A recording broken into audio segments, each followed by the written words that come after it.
जय मसीह की मेरे प्रिय भाई और बहनों, हमारी यात्रा अब उस क्षण तक पहुंच चुकी है जहां सत्य और विश्वास आमने सामने खड़े हैं। यीशु मसीह की मृत्यु तो एक ऐतिहासिक तथ्य है, परंतु सवाल यह है कि क्या वे सच में मृतकों में से जी उठे। ली स्ट्रॉबल के लिए यह प्रश्न जीवन मरण का प्रश्न था, क्योंकि यदि पुनरुत्थान सच है तो यीशु वही है जो वे सुन रहे हैं। पवित्र बाइबल में यूहन्ना की किताब मैं पुनरुत्थान और जीवन हूं, जो मुझ पर विश्वास करता है वह यदि मर भी जाए तो जीवित रहेगा। ली स्ट्रॉबल ने निर्णय लिया कि ये यीशु के पुनरुत्थान के सबूतों की जांच एक पत्रकार और वकील की तरह करेंगे। उन्होंने 3 प्रश्न तय किए। क्या यीशु वास्तव में सलीब पर मरे थे? क्या कब्र सच में खाली मिली थी? क्या लोगों ने सच में उसे जीवित देखा था? कई नास्तिक कहते हैं शायद यीशु मरे ही नहीं थे, वे बस बेहोश हो गए होंगे और बाद में होश में आ गए। पर जब स्ट्रॉबल ने डॉक्टरों और इतिहासकारों से बात की तो उत्तर स्पष्ट था। यीशु की मृत्यु चिकित्सीय रूप में प्रमाणित है। रोमी सैनिक उस समय क्रूस पर चढ़ाने में माहिर थे। वे तब तक किसी को नहीं उतारते थे जब तक वह पूरी तरह मर न जाए। पवित्र बाइबल यूहन्ना की किताब 19 अध्याय और 34 वचन में लिखा है, यीशु के शरीर में भाला घोंपा गया और उसमें से रक्त और जल निकला, जो दर्शाता है कि उनका हृदय फट चुका था। लेकिन ली स्ट्रॉबल का अगला सवाल था, क्या कब्र सच में खाली थी? फिर ली स्ट्रॉबल ने पूछा, क्या सच में उनकी कब्र खाली मिली थी? इतिहास बताता है कि जब मरियम रविवार की सुबह यीशु की कब्र पर पहुंची, इसका प्रमाण पवित्र बाइबल में मरकुस की किताब 16 अध्याय उसके वचन 4 और 6 में लिखा पाया है, जो इस प्रकार है, तो उन्होंने पत्थर को हटे हुए और कब्र को खाली पाया। सबसे दिलचस्प बात यह है कि पहली गवाहें महिलाएं थीं और उस समय समाज में महिलाओं की गवाही को महत्व नहीं दिया जाता था। यदि यह कहानी किसी ने गढ़ी होती तो लेखक कभी महिलाओं को पहले गवाह के रूप में नहीं चुनते। यही दर्शाता है कि यह घटना वास्तविक थी, ना कि मनगढ़ंत। ली स्ट्रॉबल अभी भी उलझन में थे। उनका तीसरा सवाल, क्या किसी ने यीशु को जीवित देखा था, अभी भी भ्रम को पैदा कर रहा था। स्ट्रॉबल ने इस प्रश्न की तह में जाकर पाया कि 500 से अधिक लोगों ने एक साथ यीशु को जीवित देखा था।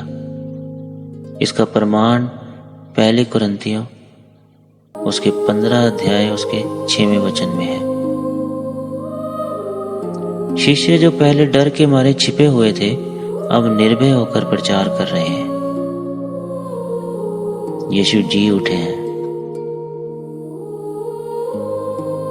कोई व्यक्ति झूठ के लिए मर सकता है, पर कोई जानबूझकर झूठ जानते हुए अपने प्राण नहीं देता।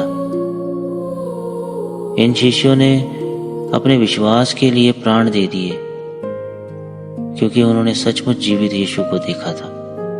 ली स्ट्रॉबल लिखते हैं, मैंने हर संभव स्पष्टीकरण पर विचार किया।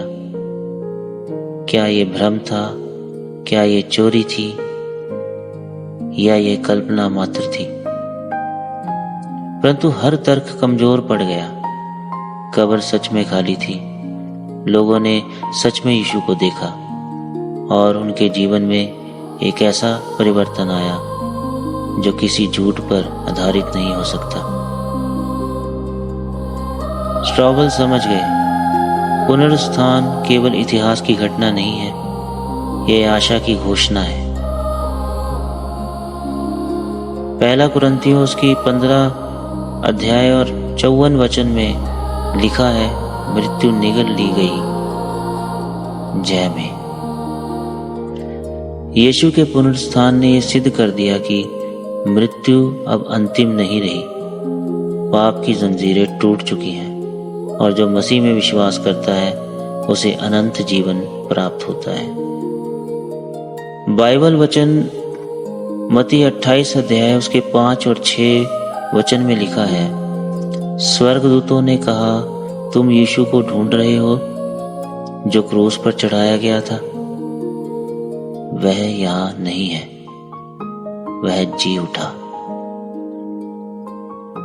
हाँ, वही शब्द जो आज भी हमारे हृदयों में गूंजते हैं, वह जी उठा है और यही मसीह विश्वास का हृदय है।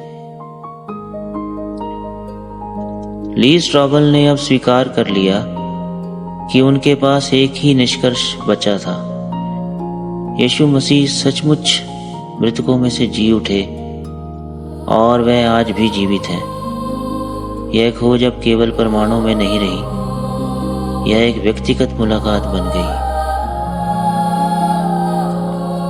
प्रिय भाइयों और बहनों, यीशु का पुनरुत्थान केवल उस समय की बात नहीं, यह आज भी हमारे जीवन में जीवित है। पवित्र बाइबल में यूहन्ना की किताब 14 अध्याय उसके 19 वचन में लिखा है, क्योंकि मैं जीवित हूं, तुम भी जीवते रहोगे। यीशु जीवित है। वह हमारे दुखों, हमारे संघर्षों और हमारे हृदय में कार्य करते हैं। जय मसीह की। मिलते हैं अगले अध्याय में, जहां हम जानेंगे कि क्या बाइबल वास्तव में परमेश्वर का वचन है या केवल मनुष्यों की रचना, और ये भी क्या बाइबल पर विश्वास किया जा सकता है।